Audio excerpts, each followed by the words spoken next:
Cindy McCain and the wonderful McCain family, Presidents Clinton, Bush, and Obama, Secretaries Kissinger and Clinton, all the other honored guests that are here, ladies and gentlemen.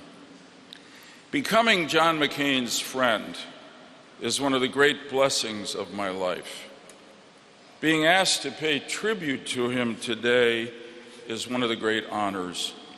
And for that, I thank Cindy and the entire McCain family. And I also want to thank them, including his mother, his brother, his sister, the 7 wonderful children, for the love and support you gave John throughout his life and his service, none more than in the last year of his life. And you, Cindy, have been absolutely, have been absolutely saintly, and we, his friends, cannot thank you enough. There's a special satisfaction that comes from serving a cause greater than yourself. I heard John say those words hundreds of times, particularly to young people, and you all heard them a lot as well. But for him, we know they were not just words in a speech, they were the creed that he lived by.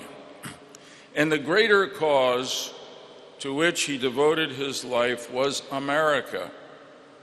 Not so much the country defined by its borders, but the America of our founding values: freedom, human rights, opportunity, democracy, and equal justice under law. In John's life, he nobly served and advanced these American values. And remarkably, his death seems to have reminded the American people that these values are what makes us a great nation. Not the tribal partisanship and personal attack politics that have recently characterized our life. This week's celebration of the life and values and patriotism of this hero, I think, have taken our country above all that.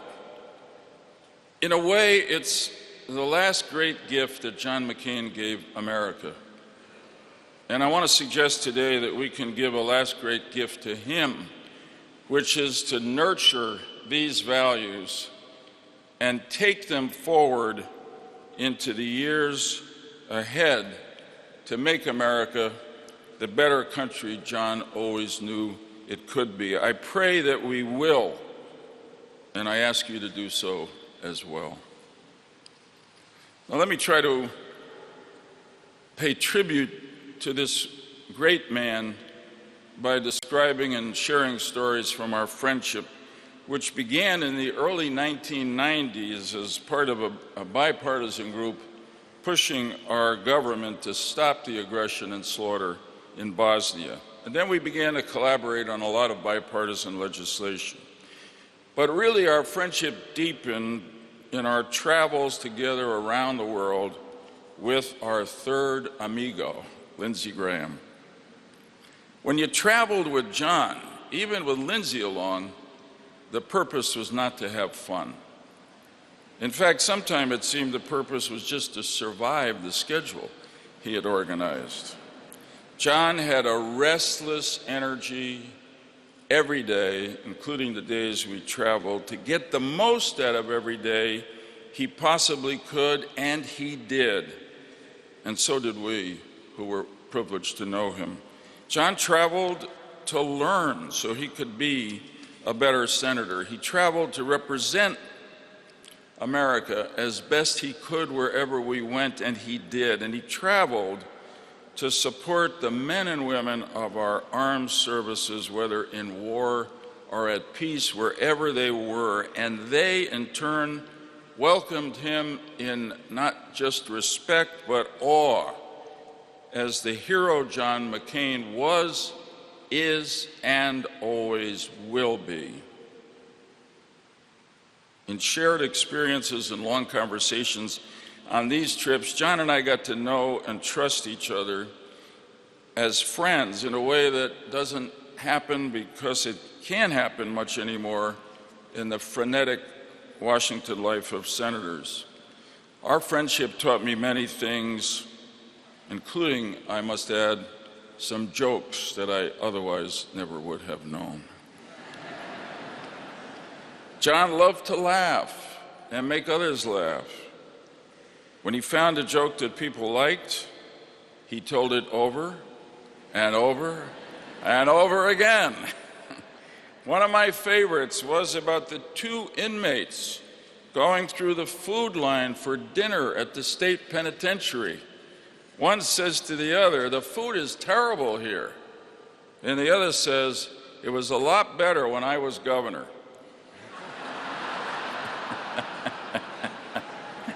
Yeah. I heard that one often, and I laughed every time because John laughed so hard every time he told it. The range of John's mind, interest, and experience was impressive and often surprising. You couldn't characterize this man. He loved to read history and fiction and talk about it, argue about it. He had a pervasive curiosity about everything in life. He loved the outdoors and all of God's creatures, large and small, who lived there. Most people would be surprised by how much pleasure this combative senator got from watching the hummingbirds at the McCain family home outside Sedona, Arizona. But of course, John's great strength was his character. He was honest, fair, and civilized. In all the times we were together, I never heard him say a bigoted word about anyone. The American people saw this great quality most clearly during the 2000 campaign when that woman made an offensive statement against then Senator Barack Obama. To me, what was most impressive about John's reaction was that it was pure reflex.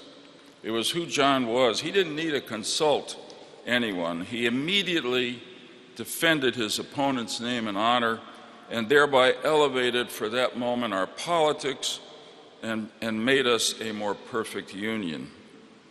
Personally, I can tell you that John was a real friend in accommodating what to him were my unusual practices as a religiously observant Jew. Whether it was walking with me on a Saturday to an important meeting or turning down a popular Friday night dinner invitation at the Munich security conference we went to every year because it was too far to walk, we would stay in the hotel and have what John learned to call our Shalom Shabbat dinners, peaceful Sabbath dinners. But of course with John, they weren't that peaceful. John, naturally, in doing these wonderful acts of friendship, grumbled all the way about what I was putting him through, you know. Right now, I think he's probably deriving some pleasure from the fact that it turned out that his funeral was held on a Saturday and I had to walk to get here. I'm sure if he were right now, he'd tell me that that was divine justice. He ultimately, as he did with so much of his life, turned these interfaith experiences into a truly hilarious comedy routine. It began with a solemn pronouncement by John that he was converting to Judaism. Then he explained much less solemnly, "I do this not because of any particular liking for the religion. It's just that for so many years I've had to go along with all of Joe's religious nonsense that I might as well convert and get the benefits." One of his favorite targets was the Sabbath elevators in Israeli hotels, which are pre-programmed to stop at every floor. You know, John had many virtues, but patience was not one of them. Therefore, rides on those Shabbat elevators were not the happiest times we spent together. I say this both to say in stories how full and genuine was John's acceptance of my religious practices, which were different from what he knew, but also to make a larger point, because I can tell you in everything we did together around the world and here in Washington and across America, he showed that same acceptance, respect, curiosity about everybody's religious observances and about everything else about them that was different from himself and his own experiences. I've said that patience was one virtue John didn't have. Forgiveness was a great virtue he did have. And here's a story to make that clear. Once on a trip to Hanoi, as we were touring the Hanoi Hilton, a crowd of Vietnamese college students recognized John, and they began to chant wildly, "McCain, McCain." They wanted to take his pictures and have him sign autographs. When it was over, I asked him why he got such a rock star reception in Hanoi.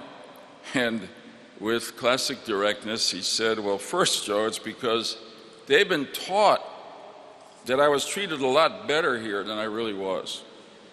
And second, it's because of the normalization of relations between the U.S. and Vietnam." Well, that was a classic McCain understatement. Along with President Clinton and John Kerry, John McCain was the leader in Congress in bringing about the normalization of relations between the U.S. and Vietnam, an extraordinary act of personal forgiveness when you consider what the Vietnamese did to him during his 5.5 years as a prisoner of war. After his injuries in Vietnam, he could not pursue his ambitions in the Navy. So he turned to government service as his greater American cause. Of course, I didn't know John in his youth, but I don't think from what I've heard that he was born with the natural skills of a legislator. And yet he learned them and became a great one. He knew when to be irascible and immovable and when to negotiate and compromise to get something done. He regularly reached across party lines because he knew that was the only way to solve problems and seize opportunities for the people of our country and his state. As a result, his legislative record is extremely impressive. He also fought and lost some big battles to stop climate change, to close the gun control loophole, to broadly reform our immigration laws. But that never seemed to get him down or diminish his ardor for the next battle. He loved to win, but he also loved a good fight for a just cause, even if it didn't succeed. Overall, he won many more than he lost, and all of his big wins were achieved with bipartisan support. In 2008, when John was the Republican nominee for president, he had this far-out idea of asking a Democrat to be his running mate. Can you believe that? Let me explain it to you, as he did. When he first talked to me about it, I said, "You know, John, I'm really honored, but I don't see how you can do it. Even though I won my last election as an independent, I'm still a registered Democrat." And John's response was direct and really ennobling. "That's the point, Joe," he said with a certain impatience. "You're a Democrat, I'm a Republican. We could give our country the bipartisan leadership it needs for a change." When John returned to the Senate after his surgery last summer and voted against the Republican health care bill, some people accused him of being disloyal to his party and the president. But that was not the case. If you listen to the speech he gave that day, you'll know it was not the case. That speech made clear that his vote was not really against that bill, but against the mindless partisanship that has taken control of both of our political parties and our government and produced totally one-sided responses to complicated national problems like health care. And of course he was right. In his remarks last July, John also spoke eloquently of our position in the world, of America's continuing responsibility for principled leadership in the world. It was as if he thought that might be one of his last best opportunities to move his colleagues and his country. It's a speech worth reading, but I just want to quote one sentence. What greater cause could we hope to serve than helping keep America the strong, aspiring, inspirational beacon of liberty and dignity and defender of the dignity of all human beings? That, in short, was the McCain American foreign policy: moral, engaged, and strong. And again, these words were not just rhetoric for John. He acted on them. He lived them. In our travels around the world, I can tell you he always reassured our allies and unsettled our enemies, standing for America's best values, attacking totalitarian governments, whether in Moscow, Tehran, Pyongyang, or anywhere else. If we were going to a country that was not fully free, John insisted that we meet with the local human rights activists as well as the government.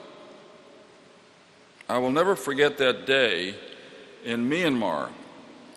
During the military dictatorship there, we met 3 men who had just been released from political prison and showed terrible signs of physical and psychological abuse. And yet they told us that they would never have survived if they had not heard in jail that the great American senator, John McCain, had supported their cause, read their names on the U.S. Senate floor, and demanded their release. On another occasion, we visited a refugee camp for Syrians who had been forced out of their country into Turkey by the brutal aggression of Assad, the Iranians, and the Russians. We were the first members of Congress to visit that camp, and there was some concern about the reception we would receive. Earlier in the day, in fact, an official of the UN had been there and was booed and had shoes thrown at him. When we arrived, a large crowd of Syrian refugees had formed and was, in fact, chanting.